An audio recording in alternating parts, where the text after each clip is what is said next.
I got so much motherfucking design on right now. Break it down, bring it back, make it clap. I got 3 old thoughts, new block, where that thing. Bitches on my line, and you know. Halo, assalamualaikum warahmatullahi wabarakatuh. Izin memperkenalkan diri, nama aku Bella Riken Silvia dari Prodi Ilmu Komunikasi. Di sini saya akan menyelesaikan tugas komunikasi organisasi. Nah, kita baca ceritanya dulu yuk.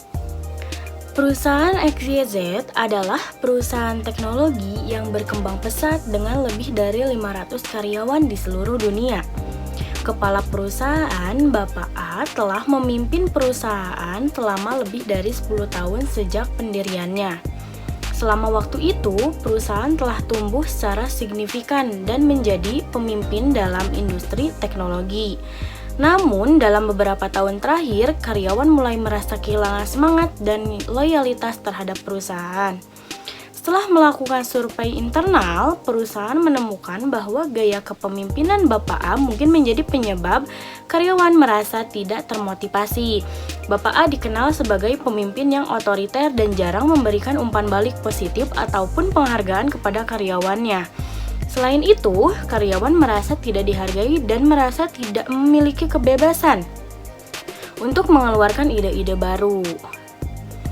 Anda adalah seorang konsultan yang dipekerjakan oleh perusahaan XYZ untuk membantu merancang program pelatihan kepemimpinan yang baru. Program ini harus didasarkan pada prinsip-prinsip kepemimpinan yang modern dan membantu Bapak A mengubah gaya kepemimpinannya. Nah, untuk pertanyaan yang pertama adalah, buatlah analisis gaya kepemimpinan Bapak A dan identifikasi faktor-faktor yang mungkin menjadi penyebab karyawan merasa tidak termotivasi. Jawabannya adalah yang pertama, gaya kepemimpinan otoriter. Bapak A cenderung memegang kendali penuh atas pengambilan keputusan dan memberikan sedikit ruang bagi karyawan untuk memberikan masukan atau ide-ide baru. Hal ini membuat karyawan merasa tidak dihargai dan tidak memiliki kebebasan untuk berkontribusi secara kreatif. Yang kedua, kurangnya umpan balik positif dan penghargaan. Bapak A jarang memberikan umpan balik positif atau penghargaan kepada karyawan. Kurangnya pengakuan atas prestasi mereka dapat membuat mereka merasa kurang termotivasi dan kurang dihargai. Poin yang ketiga, kurangnya keterlibatan karyawan. Karyawan merasa bahwa mereka tidak terlibat dalam proses pengambilan keputusan dan tidak memiliki peran yang signifikan dalam perusahaan. Nah, jadi hal itu tuh dapat mengurangi rasa kepemilikan dan loyalitas mereka terhadap perusahaan. Poin yang keempat, kurangnya dukungan dan pembinaan. Bapak A mungkin kurang melibatkan diri dalam memberikan dukungan dan pembinaan kepada karyawan. Karyawan yang tidak merasa didukung dalam pengembangan karir mereka mungkin kehilangan motivasi dan keterlibatan. Kita lanjut ke pertanyaan yang kedua. Desain program pelatihan kepemimpinan baru yang mencakup prinsip-prinsip kepemimpinan modern dan membantu Bapak A mengubah gaya kepemimpinannya. Jawaban poin pertama adalah komunikasi dan keterlibatan yang efektif, yang berarti program pelatihan harus menekankan pentingnya komunikasi dua arah yang efektif antara pemimpin dan karyawan. Bapak A perlu belajar mendengarkan dengan aktif, menghargai pendapat karyawan, dan mendorong partisipasi mereka dalam proses pengambilan keputusan. Poin yang kedua adalah pemberian umpan balik dan penghargaan yang konstruktif. Maksudnya, program pelatihan harus membantu Bapak A dalam memberikan umpan balik yang konstruktif dan penghargaan yang tulus kepada karyawan.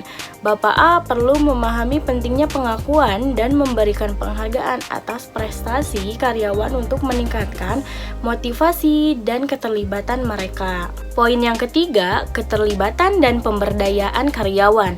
Program pelatihan harus fokus pada membangun budaya inklusif di mana karyawan merasa dihargai dan memiliki peran yang signifikan dalam pengambilan keputusan.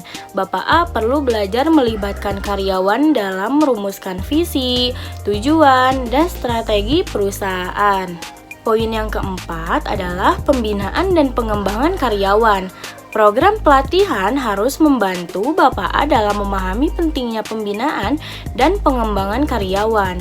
Bapak A perlu belajar memberikan dukungan, memfasilitasi pertumbuhan karir, dan membantu karyawan mencapai potensi penuh mereka. Nah, sekarang kita lanjut ke pertanyaan yang ketiga. Bagaimana proses implementasi program pelatihan dengan menggandeng tim HR dan manajemen senior di perusahaan XYZ? Yang pertama adalah membuat rencana implementasi. Tim HR dan manajemen senior perlu bekerja sama dengan konsultan untuk membuat rencana implementasi yang terperinci. Rencana tersebut harus mencakup langkah-langkah konkret, jadwal pelaksanaan, dan alokasi sumber daya yang diperlukan. Yang kedua adalah mengkomunikasikan rencana kepada Bapak A. Tim HR dan manajemen senior harus menjelaskan secara jelas dan terbuka tentang tujuan dan manfaat dari program pelatihan. Mereka perlu memastikan bahwa Bapak A memahami pentingnya perubahan dalam gaya kepemimpinannya dan mengapa program ini diperlukan. Yang ketiga adalah melibatkan Bapak A dalam pelatihan. Bapak A harus dilibatkan secara aktif dalam program pelatihan. Dia harus menghadiri sesi pelatihan, mengikuti latihan praktis, dan berpartisipasi dalam diskusi kelompok. Dukungan dan partisipasi Bapak A adalah kunci keberhasilan implementasi program. Dan yang keempat adalah mengukur dan melacak kemajuan. Tim HR dan manajemen senior harus mengukur dan melacak kemajuan Bapak A dalam mengubah gaya kepemimpinannya. Ini dapat melibatkan penggunaan alat evaluasi seperti survei karyawan, wawancara, atau penilaian kinerja. Data yang dikumpulkan harus digunakan untuk memberikan umpan balik dan membimbing Bapak A selama proses perubahan. Kita lanjut ke pertanyaan yang keempat, yang terakhir ya. Bagaimana melakukan evaluasi efektivitas program pelatihan secara implementasi? Yang pertama adalah survei karyawan. Setelah implementasi program pelatihan, tim HR dapat melakukan survei karyawan untuk mengukur perubahan dalam persepsi mereka terhadap gaya kepemimpinan Bapak A. Pertanyaan dalam survei dapat mencakup aspek-aspek seperti umpan balik, penghargaan, keterlibatan, dan dukungan. Yang kedua adalah observasi dan wawancara. Tim HR dapat melakukan observasi langsung dan wawancara dengan karyawan untuk mendapatkan pemahaman yang lebih mendalam tentang perubahan dalam gaya kepemimpinan Bapak A dan dampaknya pada motivasi dan keterlibatan mereka. Yang ketiga adalah analisis kinerja organisasi. Evaluasi efektivitas program pelatihan juga dapat melibatkan analisis kinerja organisasi secara keseluruhan juga. Jika karyawan lebih termotivasi, keterlibatan meningkat, dan hasil kerja lebih baik setelah implementasi program, ini dapat dianggap sebagai indikator keberhasilan loh. Yang keempat adalah umpan balik dari Bapak A. Penting untuk mendapatkan umpan balik langsung dari Bapak A mengenai perasaannya setelah mengikuti program pelatihan dan perubahan yang dia rasakan dalam kepemimpinannya.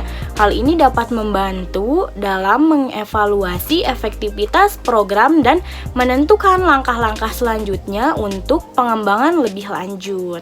Mungkin sekian dari saya, mohon maaf bila ada kesalahan. Wassalamualaikum warahmatullahi wabarakatuh. Bye-bye.